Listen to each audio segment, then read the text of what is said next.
Recovery, CalRecycle. Oh, we're recording. So I'll start that over. We are the Department of Resources Recycling and Recovery, CalRecycle, and we provide your RLC grants every year. And this is a new program. This is authorized through Senate Bill 1013, Section 34, and they included $10 million in one-time funding for community conservation corps to support beverage container litter reduction programs and recycling programs. This is in acknowledgement that there is a huge amount of glass coming our way as recyclers because of the inclusion of alcoholic beverage containers in the program starting this year, January 1. So you may see that this was authorized in 2022. It is 2024, and we are just getting this grant money out. And you might think it would be easy to get $10 million in grants out. It's not.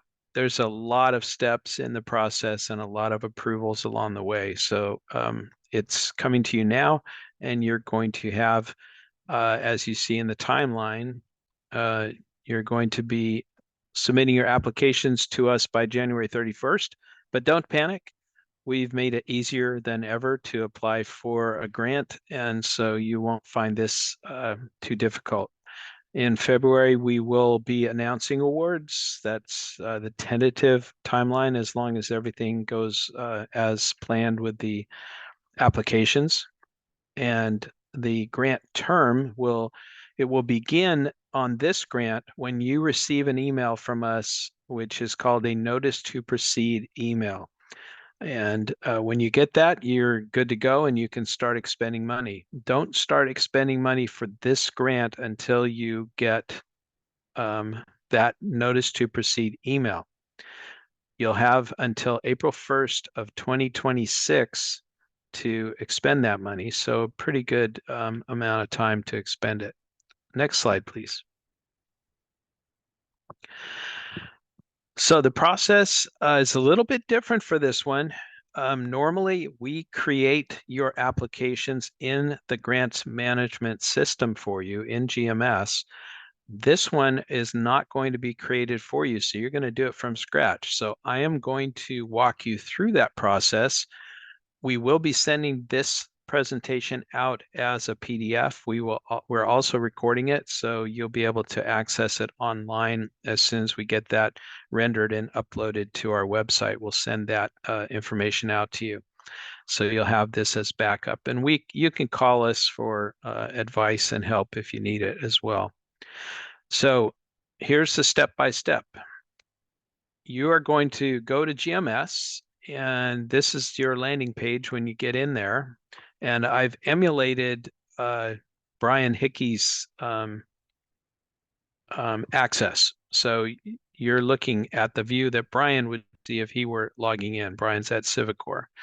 So you'll see in the left bar, left sidebar, there is an apply for a grant button. That's what you're going to click. And next slide. It's going to take you to this slide. And I took this screenshot this morning. So you can see that the grant we're talking about, Local Conservation Corps SB 1013 grant program, is in there.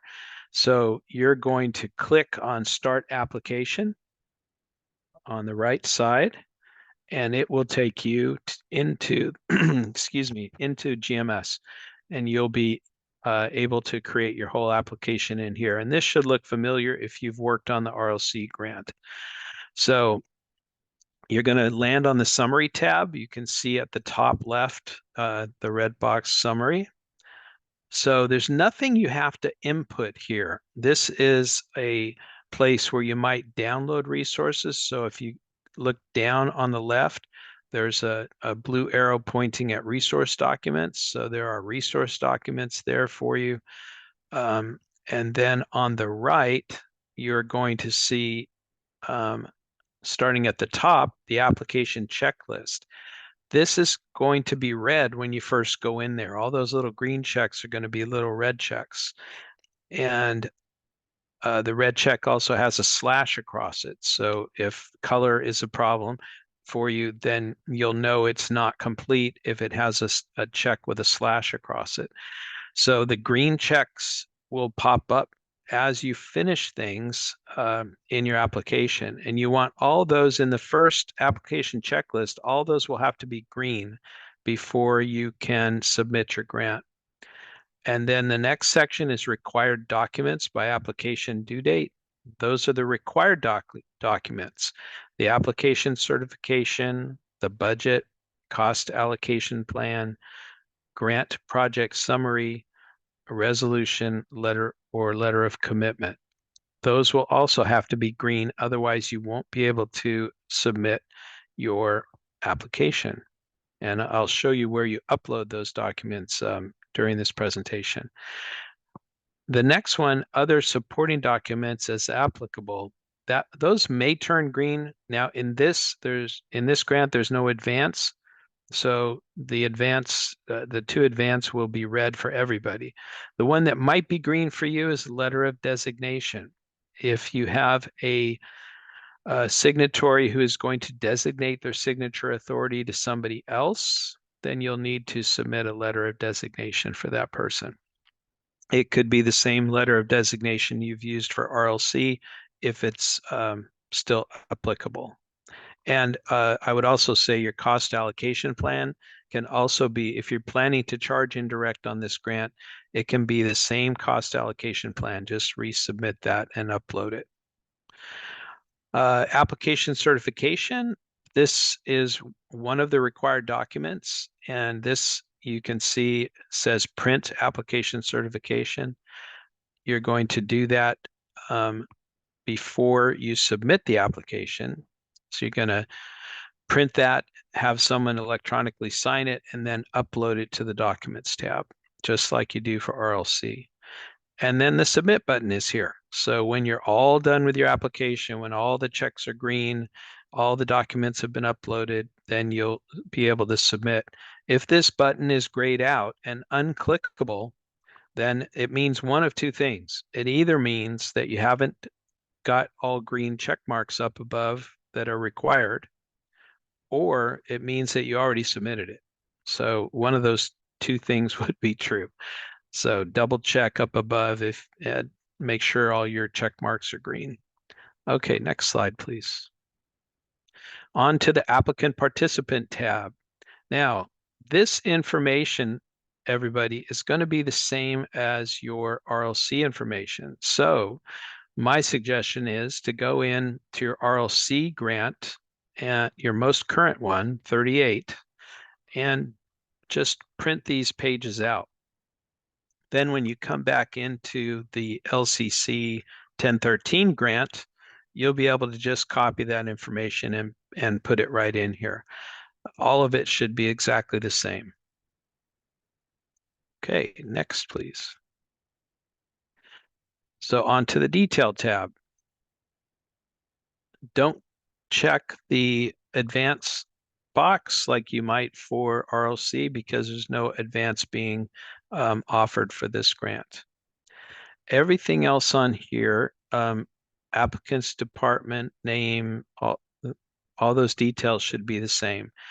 Now your project summary and statement of use, that is going to be different than RLC. This will apply to this grant. Please note that you may put in up to 600 characters, including spaces. So I suggest that you write this in Word first and check the characters, including spaces, before you paste it in here. This is an important summary these days because this is what we copy and paste into the state grants website. So when anybody looks at your application your approved award in the state grants website, this is the summary that they're going to see. So try to be concise, try to accurately describe your grant in 600 characters or less.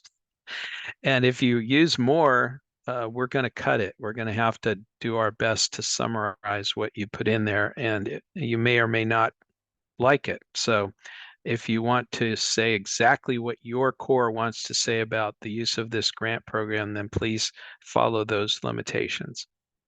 Okay, next slide, please. So we are on the contact slide, which unfortunately I don't have a red box around for some reason up at the top. But anyway, you're going to enter all contact information for your grant on this tab. You can see Brian is on here for the RLC grant that I copied here. So you need to have at least 2 contacts in here. You need to have a primary contact and a signature authority. Those 2 are required. Okay, next slide, please. So when you're entering a contact, you're going to see this window. And this is where you're going to enter all of the information about this person.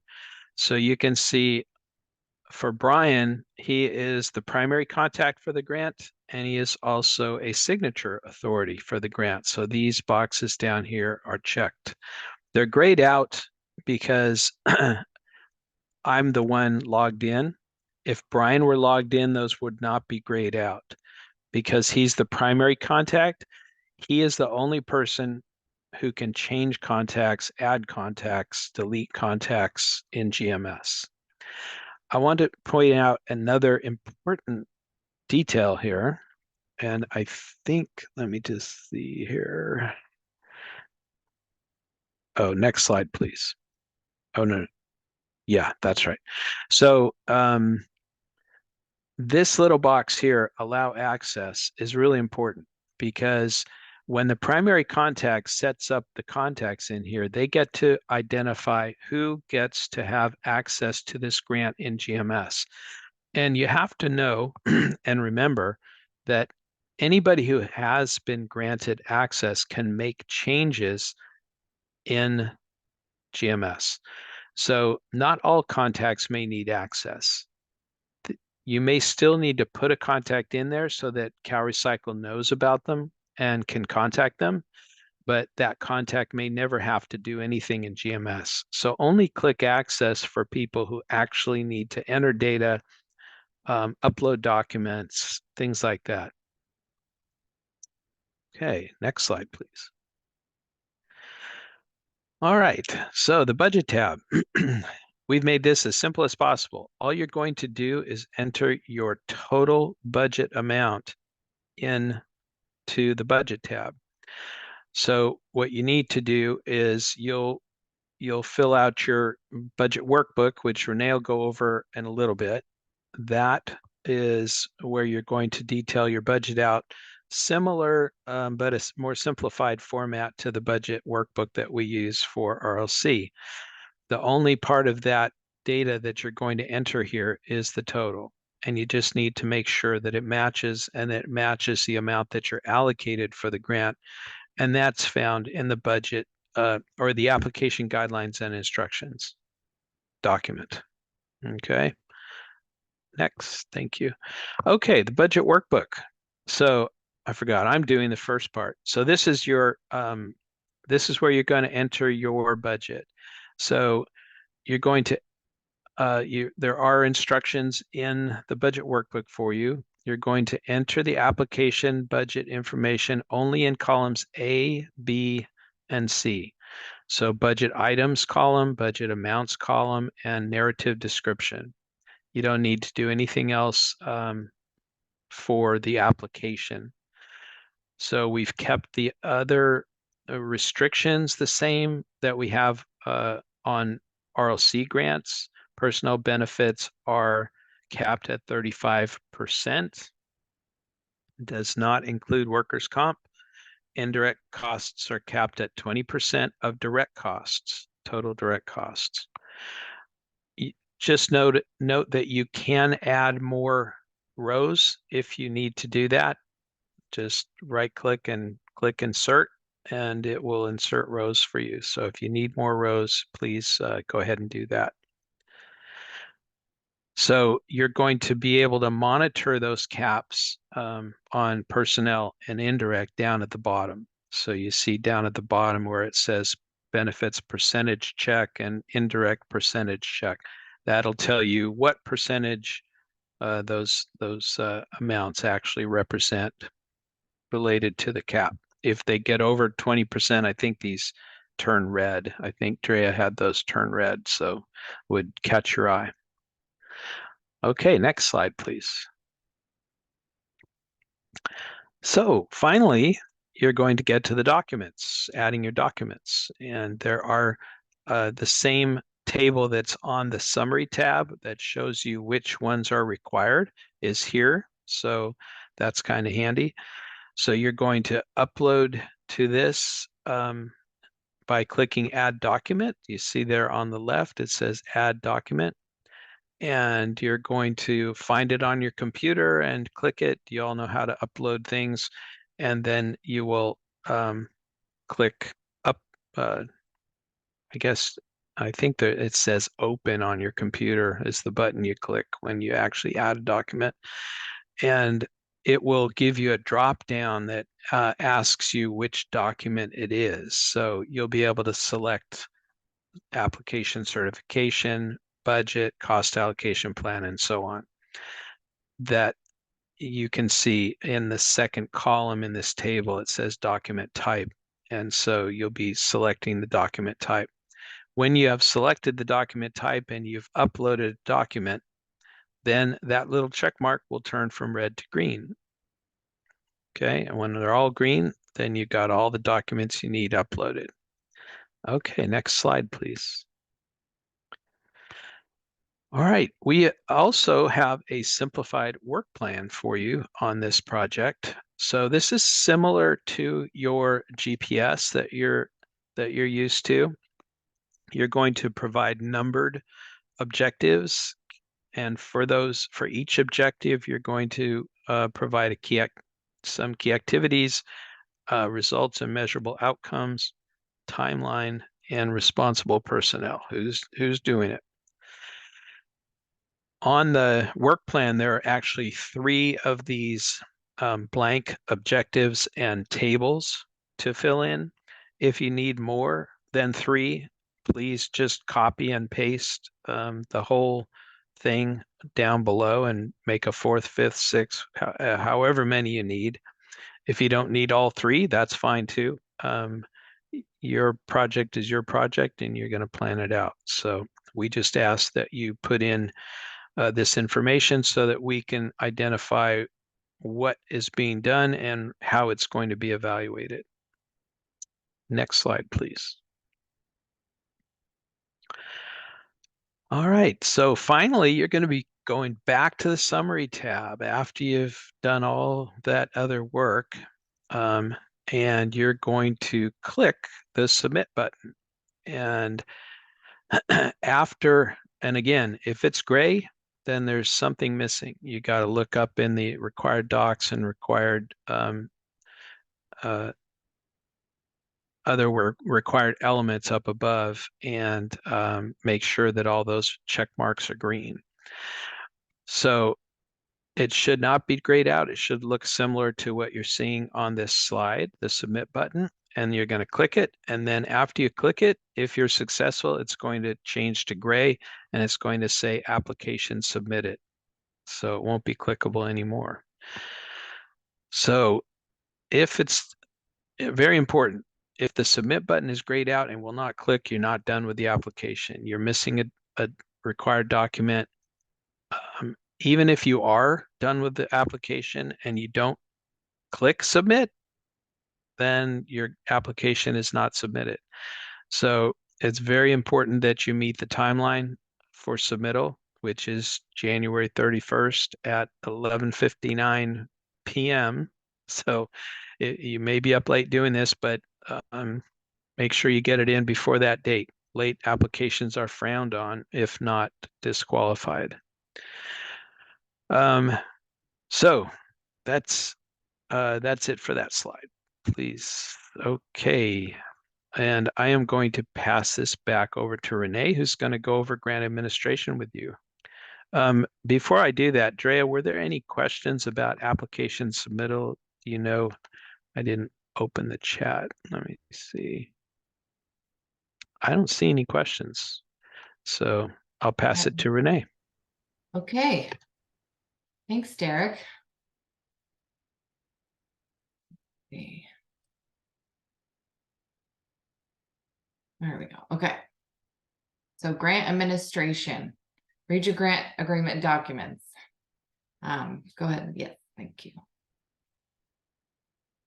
Everyone responsible for grant management and implementation for this one-time grant needs to read and understand the cycle documents. These documents provide detailed information about how to implement the grant in a compliant manner. They will be sent via email, and you should have them online as well, and will be available for download in GMS on the summary tab as well.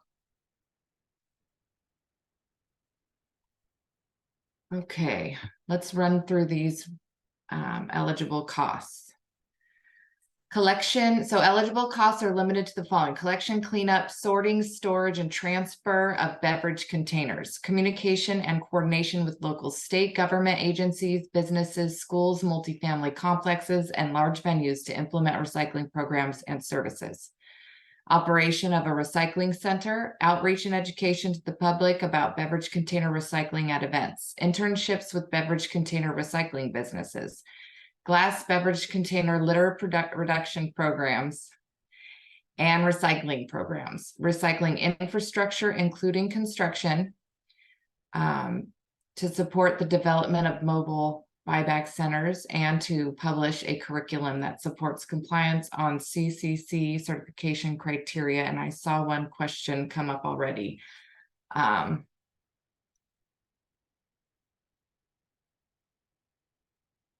Recycling. What vehicle would be an eligible expense as a recycling infrastructure? So do you want to answer, Derek? Infrastructure means more. So the question is whether they can buy vehicles? Yeah, yes. Yes. Yeah, you can.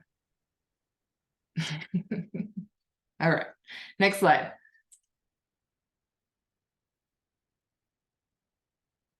You may only be reimbursed for expenses incurred within the grant program. The items purchased must be costs that are specifically related to the grant and approved in the work plan and/or approved budget. Please use the Form 87 and the budget workbook, including the same documents and documentation as you would for an RLC grant payment request. Next slide, please. Okay, this slide shows the ineligible costs associated with the grant and most grants, so they will be familiar to you as you have all participated in, if you've participated in a grant, CalRecycle grant. Okay, so ineligible costs include,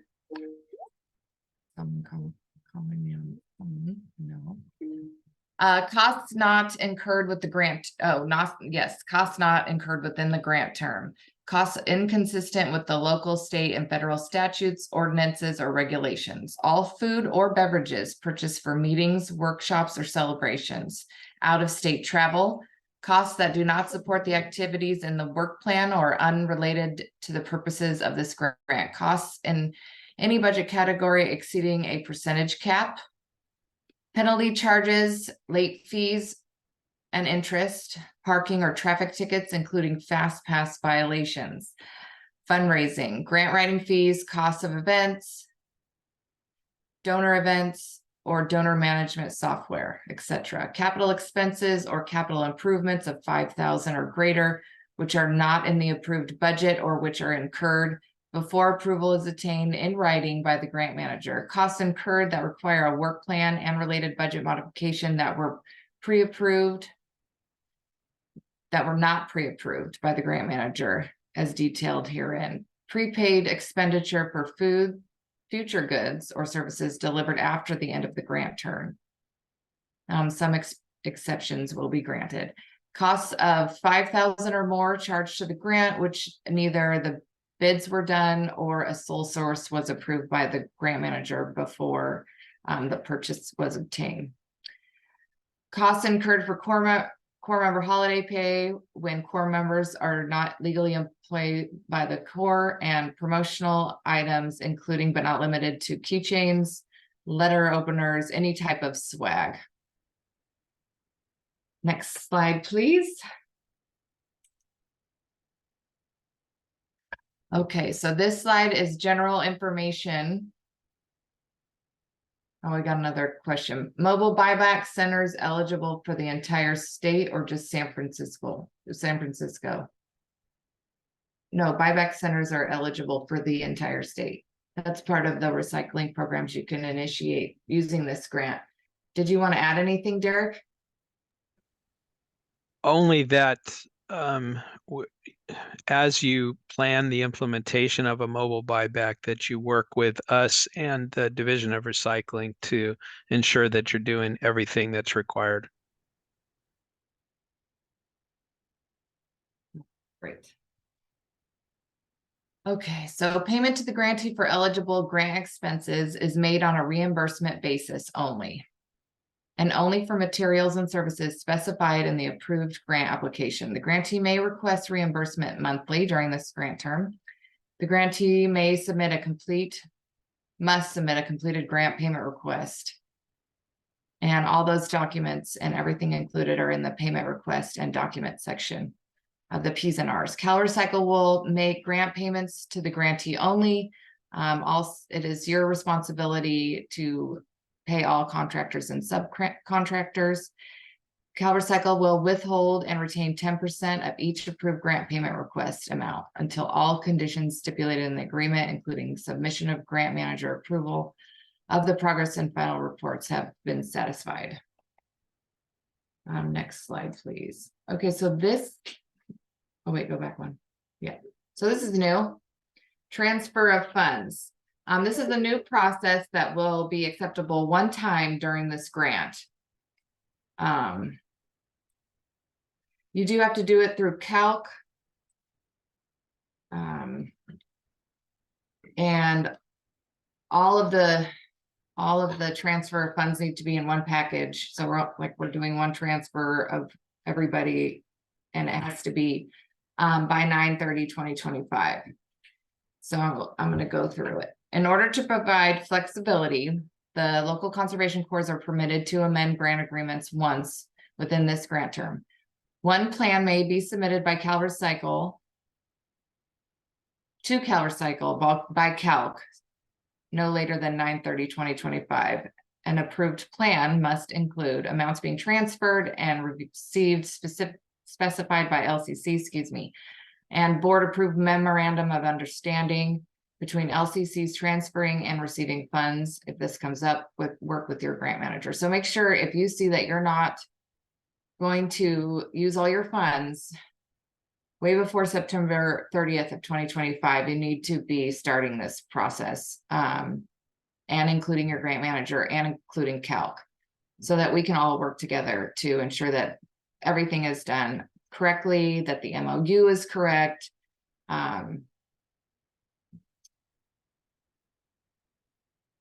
Do we have any questions on that one? That's right.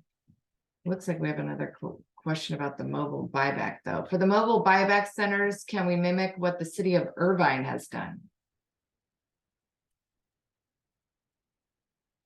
There's no issue adopting an existing model that works.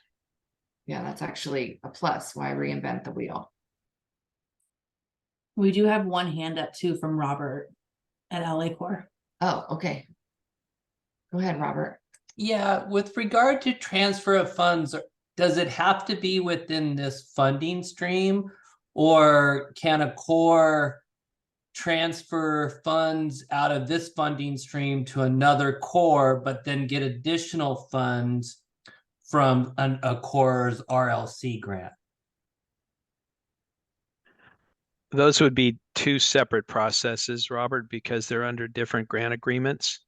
So if somebody is, for instance, in RLC 37, not going to spend all of their funding, then they need to be coming forward with that like last week. and say that we need to move some funding to another core so that we could approach executives and try to amend grant agreements. That is not an easy process, and it's labor intensive for another unit. So that needs to happen early, but it would not be possible to combine this grant with another grant. So we have to treat them separately. So with this grant, transfers of funds, it would really just be giving up some of the funds allocated to your LCC to another LCC. Correct. There isn't really funds then coming back in a different category. Correct.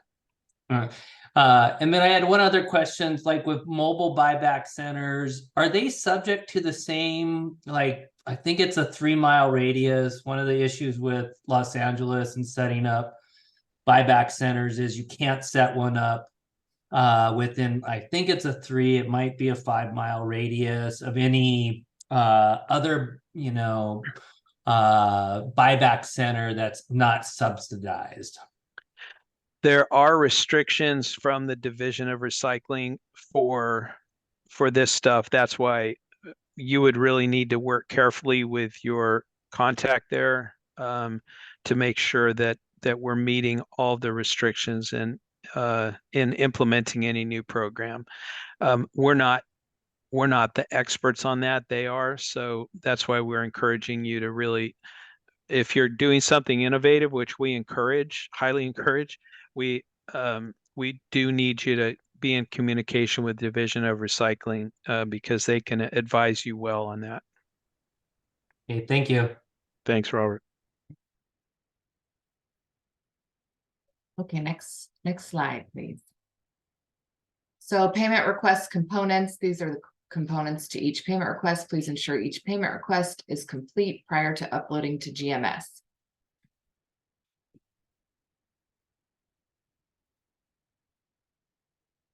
The process of submitting a payment request is similar to the RLC payment request. So first you'll download and complete a Form 87. Then include a simple general ledger and personnel ledger. Match the general ledger to the backup. Must submit all backup on purchases over 1,000. Invoice and proof of payment needs to be your backup for purchases over 1,000. And then include our new 1013 budget workbook. This is the budget workbook you will download from the resource tab to include in both your application and in each of your payment requests, as mentioned earlier by Derek. When filling out the budget workbook for a payment request, you will enter total expenses from your general and personnel ledger in the budget workbook using invoice 1E column for the first invoice payment request and move to the right for each subsequent invoice payment request following. You will be able to monitor spending. So monitor amount spent, and I know Derek mentioned this too, monitor amount spent and remaining to spend throughout the cycle by monitoring row 45 and 46 at the bottom of columns A and B of the budget workbook. Monitor amount spent and remaining for each line item in columns W and X on the far right. Okay. This process is a little bit different. In the modifications notes column, add notes about budget modifications and adjustments. But if budget modifications are the movement of funds across categories, which requires grant manager approval. Adjustments are changes within categories, so we don't need to approve those. When requesting a budget modification, show that in the notes in the column and using the application budget, show in red the movement of amounts between line categories in that column. So you're just going to go back to your application budget and change amounts within the application budget in the modification notes column, and then make sure it's in red so that we can identify how much is changing within those columns. If you have more than one budget modification adjustment, you will need to duplicate that column next to the original ones to the right. So we do not need to approve adjustments, only modifications, but you'll still need to make a note of what you've moved. Make sure each completed payment request is uploaded into GMS under the correct grant. Okay, so your progress report is almost like putting the grant project summary and the progress report into one and making it much smaller. That's pretty much what it is. Within the progress report for this grant, there will be both a short narrative summary about progress on each work plan objective, and you will be reporting on material amounts for beverage containers. If you have more objectives than there are spaces for them, please duplicate the previous objective and summary area below it and paste in as many as you have objectives. The due dates coincide with RLC quarterly progress report due dates, which occur 30 days after the end of each fiscal quarter. But quarter one of RLC will not be quarter one of the LCC 1013 grant. It starts at a different time, but they will be due on the same dates. If that makes sense. Beverage container amounts should be the same on both RLC and LCC quarter reports, unless you target this grant award to one specific material like glass and focus only on the glass. In that case, you would need to only report glass collection and volume on this report. All right. And I'll send this progress report out. Okay, so general information. This is basically grant information I've just summarized into one slide so that we don't have to go through everything single component because we do it for RLC. So let's just go through them. Grantees must keep all cycle documents for at least 3 years after the cycle ends. Grantee must complete an external audit to include this grant. So the external audit that you already do, as long as it includes this grant, it's fine. You don't need to get another external audit. Bids are required for purchases from a single vendor over 5,000. Sole source must be approved by grant manager prior to purchase. Current RLC insurance covers 1013, no new insurance needed. And that goes for the workers' comp as well. Seek a pre-approval for any print or grant funded education marketing web material. We still need to see those things before they are distributed or purchased. Your grant manager for RLC will also be your grant manager for this grant. So keep it simple. The cycle end date for this grant is April 1st, 2026. And are there any more questions? I think Derek made a comment that it should be April 30th. No, I just noted that in the previous slide near the beginning of the admin section, it's on there as April 30th. So we need to change that before we send this out. But one thing I would note about that April 1st deadline is that this is being treated somewhat like a contract. So you're used to being able to submit invoices after the end of term date. That is not the case with this. Your final invoice needs to be into CalRecycle by April 1st, 2026. So please plan accordingly.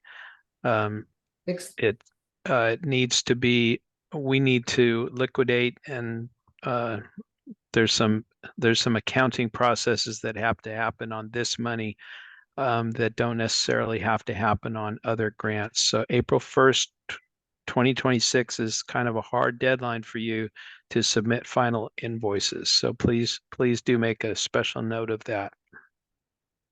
They still have the extra 30 days to turn in their progress report, though, their final report. Yeah, the report's another thing, but the invoices, we want to make sure everybody's aware that's a hard deadline, April 1st, 2026. So mark it in red on your calendar. Except for the 10%, withhold reimbursement.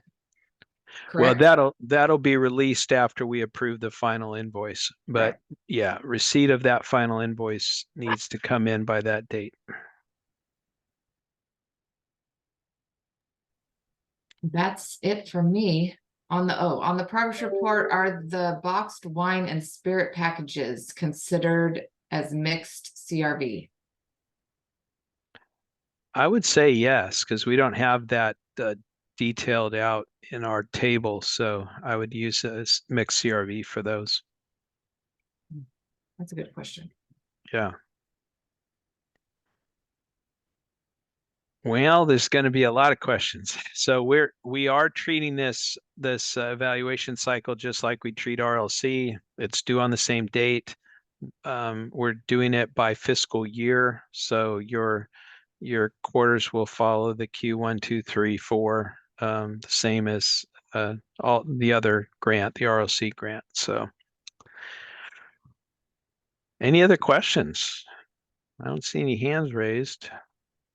Is that we either did a total bewilderment of our audience or we've answered all their questions. I'm not sure which. What do you think, Renee? Well, I'm a little confused by your last comment because I have down here that quarter report due dates are July 31st, but that wouldn't be the quarter one for RLC. The quarter one for RLC would be October 31st, 2024. Right. Yeah, it's just semantics. It will be their first quarterly report, but it's technically for the fourth quarter of the fiscal year. Okay. Yeah. Yeah. And we do have a hand up again also. It's Oh, me Robert. again. Hey, Robert.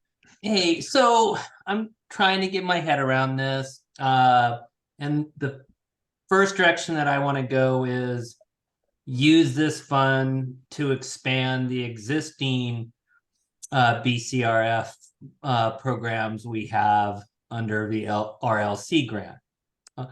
And if I understand this correctly, we could do that and our reporting would be identical to what we're reporting under RLC for beverage container collection as well. And so wouldn't that be double dipping, like you're reporting the same numbers on two different funding source? Well, we won't be aggregating that data when we report out on RLC, we'll report out on RLC. We'll probably have to footnote that report that the same data was reported for the other grant or something like that, just to be clear. But we won't be aggregating that data and saying, oh, instead of 100,000, they actually collected 200,000. So yeah, we'll have to be careful on our end how we report that data out. Because what I'm concerned about is would the cores have to show, okay, this is beverage container collected using RLC, and then this is beverage container using this new funding source. Yeah, well, that's a fair concern, but I think so. There's a couple ways I think about that. One is, let's say that you establish a brand new bottle bank program using just this funding. You've budgeted for everything, the personnel, the everything. And so that is in your books is segregated from RLC, right? So you could show we only spent this money on this collection. Then you would report that separate from your RLC data.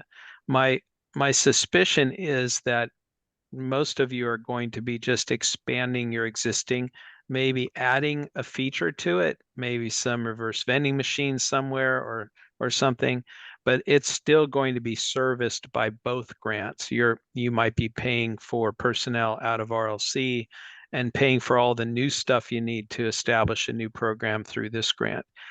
In that case, it's commingled, right? So there's no way to disaggregate the collection data unless you did it by percentage, which you could do, percentage of money spent. But I think that's unnecessary. I don't see any need to parse it out that much. We can report the collection in both, and you're going to be detailing the specific objectives that you set for this money in that report, so people can see how you're spending it that way. So I wouldn't worry about like being scrutinized about that piece of it. The main thing I think you want to show is an increase in collection of beverage container material because of this, because you got expanded funding. And that's what I was thinking is I'm reluctant to develop a separate program because this is a one-time funding source. And so I don't want to develop something that would require, year after year after year of funding to continue. So I think at least for LA Core would be looking at expanding our beverage container. And my first thought would be, purchasing vehicles outright, but then creating additional work crews and doing additional events, because those things you could then continue with the next round of RLC funding. And because you purchase the vehicles on your RLC, your vehicle costs are going to be reduced. So you might be able to still continue that higher allocation of core members and field staff to continue that expansion. So that's what I was just thinking. Yeah, I think that's reasonable. It could be that you're just going to buy some larger collection vehicles, some huge rear loader or something like that replaces a smaller collection vehicle because you're going to be seeing these increased volumes. Or it could be that you're going to buy some reverse vending machines that become part of your route and serve an unserved convenience zone with those, something like that. So there's a number of ways of looking at this and going about it. But I think you're right. I think most cores are probably just going to look to expand what they're doing in some way or other. Thank you. Sure. Thanks, Our Robert. next hand, Derek, was from Natalie. Natalie. Our Natalie? No, Natalie Perez from LACC. Oh, okay. Other Natalie. Quick question. I just want to check. I may have missed this. Would the grant managers for this remain the same as for our RLCs? Correct. Yes. Yes, Okay. they will. So all questions can be just directed to our regular grant managers. Okay. Thank you. Yes. Thank you. And then our last hand is from Brian Hickey. Thank you. Hey, Derek. Hey, Brian. So would it fund expenses that didn't necessarily grow the program, but that were like kind of one-time expenses, such as like 1383 conversion? Like, as like far as getting our dumpsters the right color to comply with 1383, SB 1383. As long we wouldn't spend $1 million on that, but some. Yeah, as long as it is beverage container related, around beverage container collection, then yes. It couldn't be spent on organics. Yeah. Yeah. Got it. Thank you. Thanks, Brian. And then we have one more question. Does class need to be CRV? Well, you don't really have too much control over that, do you? They're going to dump in what they're going to dump in. So I think glass collection is just glass collection, preferably for you, CRV. But I think you're going to get all kinds of glass no matter what you do. Kind of like e-waste, you're going to get vacuum cleaners even though you don't get reimbursed.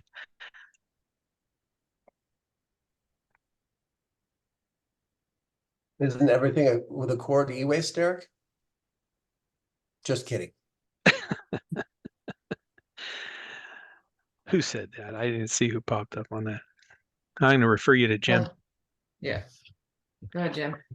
To give more specifics on the non-CRV glass, I'll be putting out a memo pretty quickly about the new CRV containers, but as you're putting those towards your recycling and processor, you'll want to check with them how they will need you to sort these containers for the glass.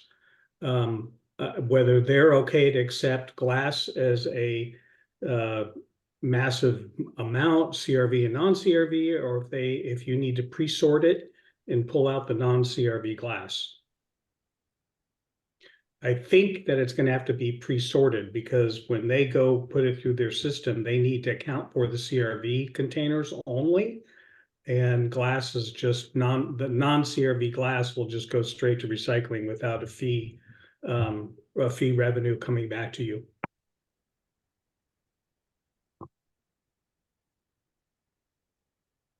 Jim, do you think that'll vary by recycler?